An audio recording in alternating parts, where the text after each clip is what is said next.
Assalamualaikum warahmatullahi wabarakatuh. Pertama-tama yang saya hormati dosen pembimbing mata kuliah implementasi tes dan yang saya banggakan teman-teman sekalian. Perkenalkan, nama saya Zahra Welia yang akan menjadi moderator dan pemateri pertama yang berjudul memiliki wawasan tentang tes bakat. Sebelum memulai presentasi, izinkan saya untuk memperkenalkan anggota kelompok 7, yakni ada Al-Maulidia sebagai pemateri kedua, lalu ada Dewa sebagai pemateri terakhir, dan saya sendiri, Zahra, sebagai pemateri pertama pada kelompok kami.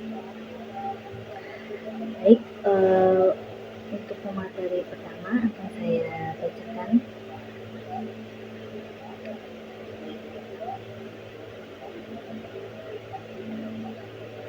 Latar belakang tes bakat muncul karena pemikiran para psikolog bahwa tes intelijensi hanya mengukur aspek tertentu dari intelijensi, di mana hal ini saja tidak cukup, karena tidak semua aspek penting terwakili karena cakupannya yang agak terbatas. Bahkan sebelum PDI, para psikolog mulai mengakui perlunya tes-tes bakat khusus untuk digunakan dalam konseling pekerjaan, serta dalam seleksi dan klasifikasi personel industri dan militer. Sehingga beberapa tes kemudian dimodifikasi menjadi tes bakat. Misalnya pada tahun 1920-an, sejumlah tes intelijensi berubah menjadi tes bakat sekolah. Lalu ada pengertian tes bakat. Tes bakat adalah pengukuran kognitif yang dirancang untuk memprediksikan sejauh mana individu akan mencapai kesuksesan sebelum mereka dilatih, dipilih, dan ditempatkan. Tes bakat yang digunakan untuk memprediksi kesuksesan dalam suatu program khusus disebut tes bakat khusus. Tes bakat sering juga disebut tes bakat skolastik atau tes kecerdasan bakat. Reliabilitas dari tes bakat cenderung meningkat seiring usia. Tes bakat sering digunakan untuk proses seleksi dan penempatan.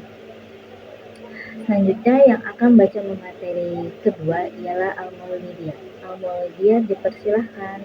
Terima kasih Sasa. Selanjutnya saya akan menjelaskan tentang tujuan dari tes bakat.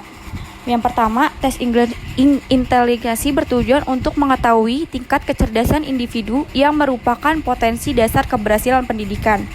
Yang kedua, perkembangan anak menyangkut hambatan-hambatan perkembangan baik psikis maupun sosial. Dan yang ketiga, berhubungan dengan individu-individu yang mengalami gangguan-gangguan psikis baik yang ringan maupun yang berat.